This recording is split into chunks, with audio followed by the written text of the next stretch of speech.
Well, let's look at a couple of examples. If we consider the natural numbers, and then another subset of the natural numbers consisting of only the even natural numbers, 2, 4, 6, 8, ... And here's a mathematical way to express that. E is the set of all 2k for every k in the natural numbers. So when k goes from 1, 2, 3, ... When k is a 1, you get the number 2. When k is a 2, you get the number 4, and so on. So a nice way to define the even numbers, even natural numbers. Is E equivalent to the natural numbers? You might have a feeling that, oh no, there's only half as many numbers in E as there are in the natural numbers in. But that's not true. We're talking about infinite numbers of sets. It actually doesn't really make sense to say this one has an infinite number of sets. This other one has half of infinity. That doesn't really make sense. So, is E equivalent to the natural numbers? Is there a function that's one-to-one and onto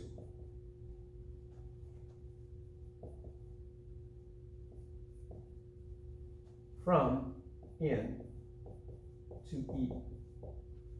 Or the other way around, but we're going to do it from in to E. And the answer to that is yes. It's very simple. Just take f of n equal to n.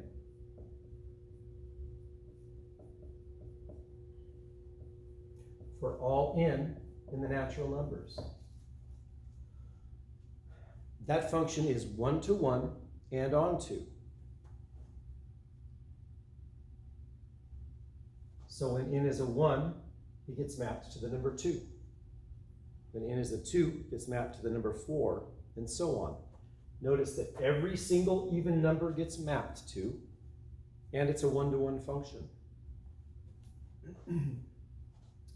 So yes, we'll say this, one-to-one and onto.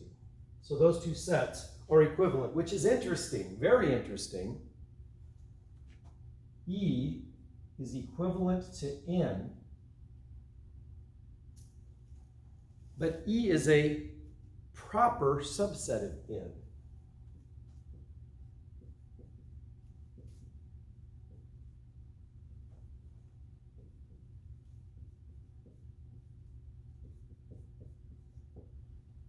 They're equivalent.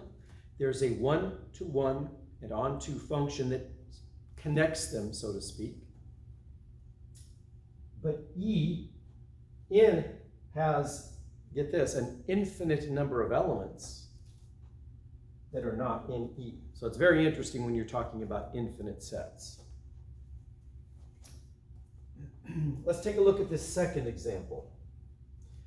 The function f going from the natural numbers into the integers, a seemingly bigger set, because this one contains negative numbers, the negative of natural numbers. Here's the definition of the function. So I guess our question is going to be, is that function one-to-one and onto? And in fact, it is. There's a proof in the text. All I'm going to do is convince you by writing out a small table. Let's say that here's f of n. Let's make a table of n and f of n values. So for n, I need to go with all the natural numbers. So I'll start with 1, 2, 3, 4, 5, 6, and let's go to maybe 8. But we could continue as long as we want to. Well, if n is a 1, actually, I think I'm going to start with 2. I'm going to do the easy ones first. When n is even, this function, f of n, is just half of it. So it's going to be a whole number. So for even numbers, that 2 is going to be a 1, the 4 is going to be a 2, the 6 is going to be a 3, and the 8 is going to be a 4. Now let's go with the odd numbers. That's what the otherwise means. If n is even, you use this for the piecewise function. If n is odd, I could have said for n odd right here. We're going to use this. So it's going to be a negative number, and we have to take one less than that number and divide it by 2. Of course, when we subtract 1, it makes it an even number. So the number 1 would be 1 minus 1 over 2, which is 0. Negative 0, 0, same thing. If we plug in a 3, we're going to get 3 minus 1, which is 2. 2 over 2 is a 1, so we get negative 1. If we plug in a 5, we get 5 minus 1, which is 4. Divided by 2 is 2, so we get a negative 2. And that's a negative 3. And you can see the pattern that's emerging here. The natural numbers are getting mapped 1 to 1 and onto the set of integers. So, and again, the proof is in the text. The function f is 1 to 1. Let me write it this way. The function f, going from in into z, is actually onto z, and it's 1 to 1. F is 1 to 1 and onto. So this is true. E is equivalent, in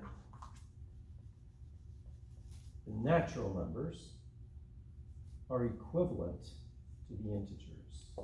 The set of natural numbers is equivalent to the set of integers.